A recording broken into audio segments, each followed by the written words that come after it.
Porque el expresidente ecuatoriano Rafael Correa advierte que si la candidata de su movimiento, Luisa González, gana las elecciones en Ecuador, rechazarán el Tratado de Libre Comercio con México y la entrada a la Alianza del Pacífico, argumentando que sería perjudicial al usar el dólar estadounidense como moneda. Por otro lado, tras el asesinato del candidato presidencial Villavicencio, Ecuador reflejó un repunte en su riesgo país.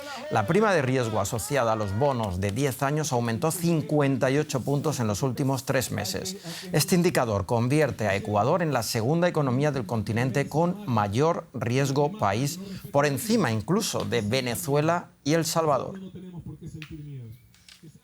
Y para saber más sobre la situación económica de Ecuador, conectamos con Vicente Albornoz, decano de Economía de la Universidad de las Américas en Quito. Gracias por atendernos. ¿Cuáles son los retos económicos a los que se enfrentará el ganador o ganadora de las elecciones?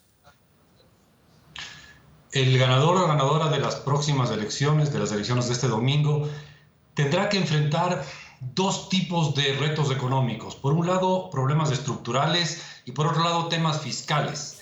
El Ecuador, desde el punto de vista estructural, es una economía cara, poco competitiva y además poco flexible. A la economía ecuatoriana le cuesta adaptarse a este mundo tan cambiante. Y para complicar un poco las cosas, la economía ecuatoriana dolarizada no puede devaluar. Y por otro lado, enfrentamos temas fiscales, un gobierno con un importante déficit y además con serias dificultades para conseguir créditos. Bien lo decía usted, con un alto riesgo país, lo cual encarece cualquier crédito para el Ecuador. Por otro lado, como mencionamos, Rafael Correa dijo que si gana su candidata Luisa González, rechazará el Tratado de Libre Comercio con México, así como el ingreso a la Alianza del Pacífico. ¿Cuáles son las razones que da? A ver, es complejo entender el razonamiento que está atrás de esa declaración, porque la economía ecuatoriana es una economía más bien pequeña.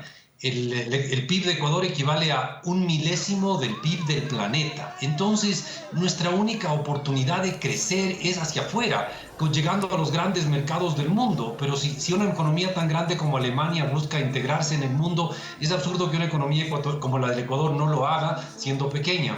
Es difícil entenderle a la declaración de Correa. Yo sospecho que hay sobre todo temas ideológicos por atrás, una desconfianza de integrarse con economías grandes y democráticas.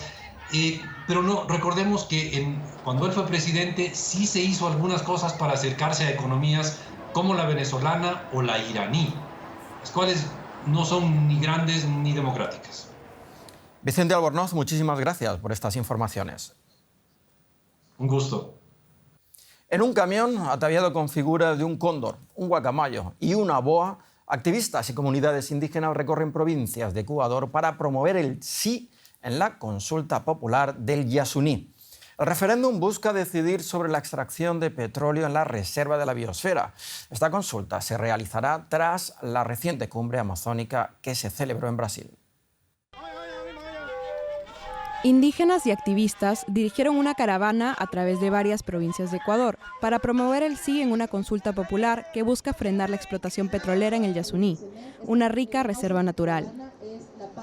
Hemos salido para decir al frente, para que escuchen los gobiernos, los ecuatorianos y el mundo de Ecuador, para que sepan, Yasuní es casa de nosotros. La caravana ambientalista recorrió 12 ciudades en 4 provincias, intentando conseguir votos para evitar la explotación del petróleo en el Parque Nacional Yasuní. Hoy es el momento de salvar nuestra vida, que hoy es el momento de demostrar al mundo entero que sí se puede con la decisión ciudadana. El referéndum para decidir si se debe extraer o no el petróleo en el Yasuní se celebrará el 20 de agosto, el mismo día de las elecciones presidenciales, empañadas por el reciente asesinato del candidato Fernando Villavicencio, segundo en la intención de voto.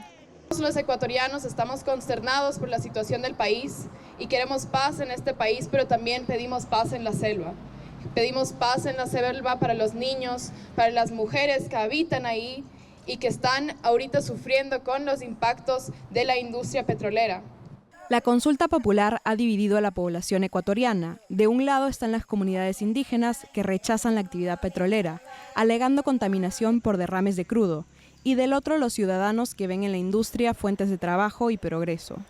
El Parque Nacional Yasuní, ubicado en la Amazonía, es una reserva de la biosfera donde viven alrededor de 150 especies de anfibios, 600 especies de aves, así como 3.000 especies de flora, por lo que es una de las áreas con mayor biodiversidad del planeta. El argumento en contra de la extracción del petróleo es complejo, ya que Ecuador perdería grandes ganancias económicas. El gobierno, que se opone a la consulta, estima pérdidas por más de $16.000 millones en 20 años si el proyecto se frena.